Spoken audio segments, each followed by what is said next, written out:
Hey, what's going on, gang? This is Nate on the Stone. Welcome back to my channel. And this week we are talking about if people who don't love their country shouldn't go somewhere else. I'm gonna be blunt. Foreigners haven't always been treated the best when they've come to the US. Whether it was the Irish, who are seen as drunkards and Catholic, mix, or the Italians, who are seen as greasers and mafiosi. The largest mass lynching in the US was actually directed against the Italians in 1892, FYI. Or the Chinese, who were seen as chinks. Foreigners haven't always been treated the best. And really, when you look at world history, what can you actually expect? That's been one of the common themes running throughout mankind. But that prejudice has withered over the decades and scores as people, regardless of where they came from originally, proved that they could and would become Americans. It's a mark of pride, honestly, that people from around the world, if they love the US and if they want to make her home and not just a mailing address, can become Americans. So when Donald Trump supposedly attacked that idea on Twitter, all hell broke loose. Specifically, Trump tweeted, "So interesting to see progressive Democrat congresswomen who originally came from countries whose governments are a complete and total catastrophe, the worst, most corrupt and inept anywhere in the world, if they even have a functioning government at all, now loudly and viciously telling the people of the United States, the greatest and most powerful nation on earth, how our government is to be run. Why don't they go back and help fix the totally broken and crime-infested places from which they came? Then come back and show us how it's done. These places need your help badly. You can't leave fast enough. I'm sure that Nancy Pelosi would be very happy to quickly work out free travel arrangements." Tellingly, Trump didn't mention anyone by name, but it was pretty clear that he was referring to the squad: AOC, Ilhan Omar, Rashida Tlaib, and Ayanna Pressley. So the very fact that he was actually directing criticism towards congresswomen of color meant immediately that the tweets were going to be cataloged as racist. But the phrase that really set off the hue and cry was, "Why don't they go back?" Jennifer Wingard, a professor of rhetoric at the University of Houston, posited that these 5 words make up a palimpsest, a linguistic shorthand that has a deeper meaning than what's conveyed by the actual words themselves. According to Wingard, "why don't they go back" equals "go back where you came from," equals "go back to your own country," equals "you're not allowed here," equals "no immigrants allowed." Which just naturally, of course, translates into "America is only for white people," as Nancy Pelosi put it on Twitter. But of course, we already knew that thanks to Michael Harriot, who wrote back in 2017 at The Root that white privilege is displayed when people believe, quote, "that you have the right to tell anyone to leave the country they built with their own hands for free," unquote, and believing that, quote, "your country is yours and anyone who doesn't like it should kick rocks," unquote. Trump sent out his tweets on Sunday, July 14th, and the very next day, the squad held a joint press conference where the president's ideas and policies were condemned again, calls for impeachment were made again, and the moral high ground was reclaimed. During her section, Congresswoman Alexandria Ocasio-Cortez said this, "But I also know that we're focused on making it better, because we don't leave the things that we love. And when we love this country, what that means is that we propose the solutions to fix it." But that's the real question here. Just who is loving the country? And what does even loving the country look like? The idea of loving your country is packaged inside of the word patriotism, which we actually get from the ancient Greeks and their word patrios, which means of one's father. And that's swell and all, but that actually leads to a deeper question. What exactly is love? Today we think we know what love is, that warm, fuzzy, in-the-tummy feeling that we get when we meet someone new for the first time, share a drink with them, find out that they hate Captain Marvel as much as we do, we invite them on a date, they accept, we go for a long romantic walk along the beach, we notice that she's got a nice figure, a great face, a nice laugh, and we see the fairy tale ending riding up to meet us in a carriage that was transformed from a pumpkin by our fairy godmother. And yeah, this isn't exactly love. Or, to be more accurate, it is only one type of love. This is what the Greeks would call eros, or romantic love. The Greeks, though, identified 7 different kinds of love, and patriotism was cataloged under storge, which was the natural, unforced love that a person had for his family, community, and country. This actually makes sense when you realize that loving your country, it's actually a lot like loving your mom. You love your mom no matter what, regardless of her faults, regardless of how many times she embarrasses you, because she is your mom. She is the one woman throughout the entire world who conceived you and gave birth to you. Which, you know, is kind of a big deal. You love her because you belong to her. You are linked to her. And in the same way, we love our country. Being born a citizen of a particular country makes us a piece of that country. We belong to that country. And you probably thought for years that it was kind of weird that countries were referred to as the motherland. Now, loving your mom does not mean that you just gloss over all of her faults. That is actually the paradox of love. To really, truly love someone, you have to love who they are and where they are. But that doesn't mean that you have to accept everything about them. If your mom has a drinking problem, you're not supposed to disown her and tell everyone that you're an orphan. At the same time, you're not just supposed to shrug your shoulders and go on with your life. You're supposed to help her the best you can overcome these vices. Love actually compels you to do that. That's what makes real love so damned uncomfortable most of the time. We can't leave people where they are. We want to see the people we love be better. We want to see the people we love be the best and all that they can be. And again, the same thing is true when it comes to our country.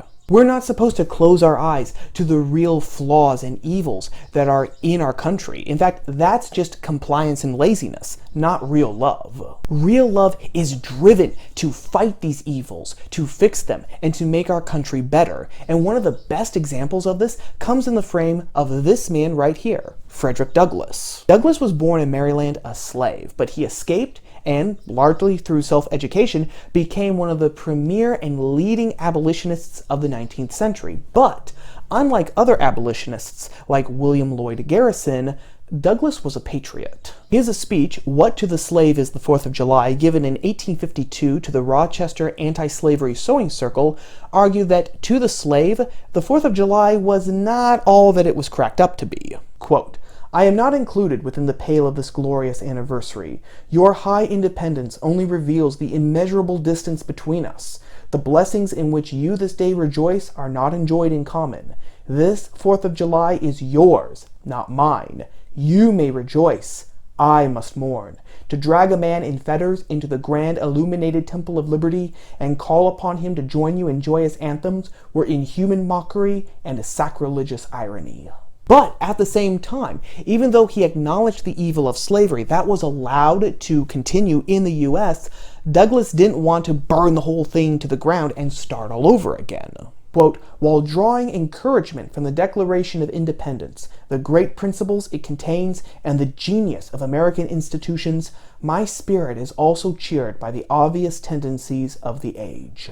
Douglass believed that slavery would be eradicated in the U.S. by God, the founding principles of the United States, and hard work of good people. Douglass was able to simultaneously love his country, recognize its flaws, and work for the elimination of those flaws.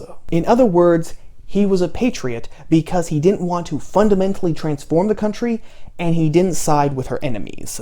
Now, can we say the same thing about the Squad and about ideologues today? Ilhan Omar has refused multiple times to condemn Al-Qaeda and ISIS, organizations that are bent on killing us and destroying our civilization. Even when she was asked point blank to do so, going so far to say that questions like that are insulting and a waste of time.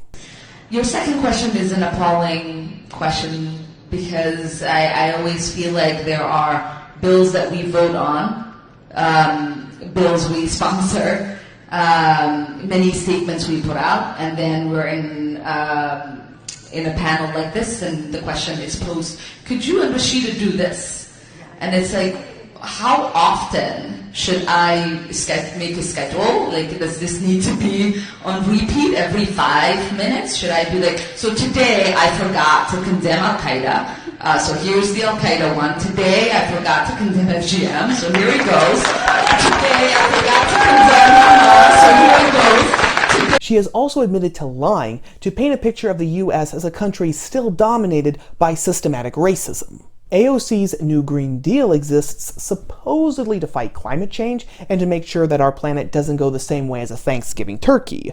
But it's really there, by her own staff's admittance, to change the very nature of the government and of society, thereby by necessity changing the relationship between the government and we the people. Rashida Tlaib has claimed that she actually feels more Palestinian than American, and in a victory dance when she found out that she had won her race for Congress, was even recorded dancing with a Palestinian flag, which is kind of weird for an American citizen. And speaking of flags, just a few weeks ago in Aurora, Colorado, protesters tore down the stripes and stars at an ICE facility and replaced it with the Mexican flag. Never mind that that is extremely racist, insinuating strongly that all immigrants have to come from Mexico, or just insinuating strongly that all Latino immigrants must be Mexican, thereby saying that there's really no difference between people who come from Mexico and people who come from other Latin American countries. Never mind the fact that the Mexican government has actually committed multiple crimes and human rights abuses, such as extrajudicial executions by the Mexican army,